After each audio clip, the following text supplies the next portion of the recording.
आज हम बात करने वाले हैं किसी भी सिद्धांत की उत्पत्ति से लेकर अंत तक के क्या आधार होने चाहिए। मतलब किन किन आधारों पर हम शुरू से लेकर अंत तक किसी सिद्धांत को प्रतिपादित कर सकते हैं, मतलब उसको बना सकते हैं, एक नया सिद्धांत हम दे सकते हैं। तो इसके लिए हमने 6 पॉइंट्स को डिफाइन किया है। ये 6 पॉइंट्स उसके अंदर होने ही चाहिए। मान लो कोई आप बुक लिख रहे हैं तो उसमें ये नहीं सिर्फ अपनी बातें करके आप निकल जाओ, उसको मार्केट में उतार दो, ऐसा नहीं। इसके लिए कुछ ऐसी ऑथेंटिक चीज़ें होनी चाहिए जिससे कि हमको उससे पहले की चीज़ें, आपकी चीज़ें और उसके बाद की चीज़ें पता होनी चाहिए। तो अगर कोई सिद्धांत हम पढ़ते हैं, सिद्धांत पढ़ते आए हैं हम बचपन से, तो वो किन किन कसौटियों पर बढ़ते रहते हैं और आने वाली कसौटियाँ क्या क्या होती हैं, इन सभी चीज़ों के बारे में हम बात करेंगे। तो किसी भी सिद्धांत को प्रतिपादित करने के लिए, उत्पत्ति करने के लिए क्या क्या हमारे पास आधार होने चाहिए। सबसे पहले पूर्ववर्ती विचारकों के मत या प्रचलित धारणाएं।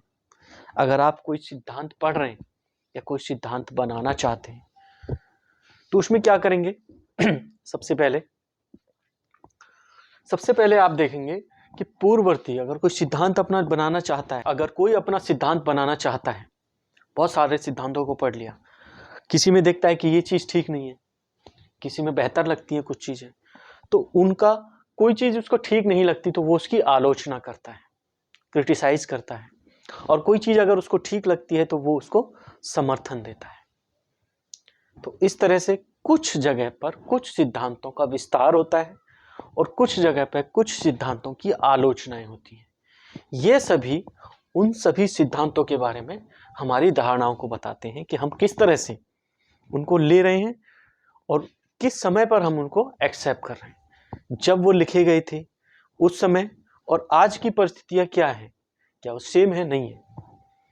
तो हम उन परिस्थितियों को जो आज हैं तब की परिस्थितियों को किस तरह से सामंजस्य बिठाते हैं, ये सबसे ज़्यादा इम्पोर्टेंट है।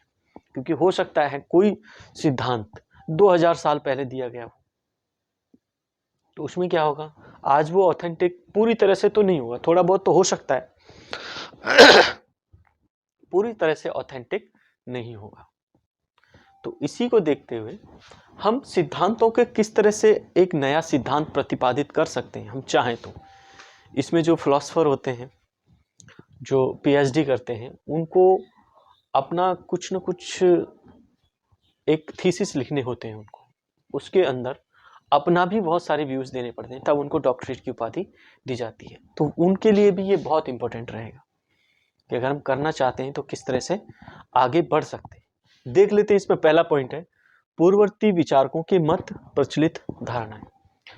अगर कोई सिद्धांत पढ़ रहे हैं या बना रहे हैं या पढ़ भी रहे हैं मान लो, तो अक्सर हम देखते हैं कि उससे पहले के विचारकों की कि क्या मत रहे हैं, क्या सोच रही है, क्या वक्तव्य रहे हैं, इन चीज़ों के बारे में भी बताया जाता है। उनकी क्या धारणाएं हैं, उस समय प्रचलित धारणाएं क्या क्या थी जिनके अकॉर्डिंग वो सही बैठता है। इससे अगला पॉइंट आता है पूर्ववर्ती विचारकों की आलोचनाएं। अगर कोई नया सिद्धांत बना रहा है तो उसमें उन चीज़ों की आलोचना जरूर करेगा जिन लोगों ने, जिन विचारकों ने उस सिद्धांत का समर्थन किया था। अगर उसको कुछ गलत लगता है तो उनकी उसके अंदर आलोचनाएं भी की जाती हैं। अगर आप किसी आधार पर उसको सही ठहराते हो कि नहीं ये बात सही है, वो गलत थे, तो आप इस आधार पर उनकी आलोचनाएं कर सकते हैं। अगला है अपना सिद्धांत। इसके बाद आपका क्या सिद्धांत है, अब उस सिद्धांत से अलग हटकर आप उसके बारे में क्या कहना चाहते हैं, क्या विचार रखना चाहते हैं, इसमें आपका खुद का विचार आ जाएगा, खुद के आविष्कार आ जाएंगे, खुद की सोच, खुद के सिद्धांत। इसके बाद उसमें आगे आपने सिद्धांत दे दिया, अब आगे चीजें और भी जुड़ेंगी, तो इसके अंदर आएगा पश्चातवर्ती विचारकों द्वारा समर्थन या विस्तार। समर्थन या विस्तार।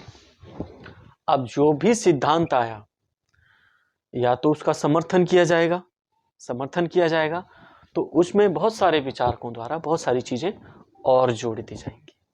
तो ये उसका समर्थन और उसके बाद उसका विस्तार कहा जाता है। आप पढ़ के देखना किसी भी सिद्धांत को, ये सभी चीजें आपको स्टेप बाय स्टेप उसके अंदर नजर आएंगी। इसके बाद है पश्चातवर्ती विचारकों द्वारा आलोचना। अब बहुत सारे ऐसे विचारक होंगे जिनकी सोच आपसे थोड़ा अलग होगी, तो वो क्या करेंगे, उसकी आलोचना करेंगे। अब आधार उनके बहुत सारे हो सकते हैं, बहुत सारे आधारों पे उसकी आलोचना करेंगे और उसका वो बेस भी बताएंगे कि इस बेस पे आपकी आलोचना की जाती है। अगला रहता है निष्कर्ष। अब आपका सिद्धांत कैसा है, कैसा नहीं है, कैसा होना चाहिए, ये सभी चीजें इसके अंदर आ जाती हैं। कंक्लूजन लास्ट रहता है।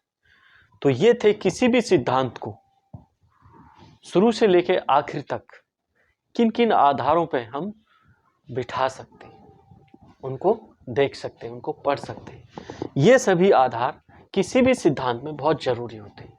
अगर ये सभी चीजें हैं तो हम कह सकते हैं वो एक परिपक्व और एक बैलेंस्ड सिद्धांत कहा जा सकता है। आज के लिए इतना ही, मिलते हैं अगले वीडियो।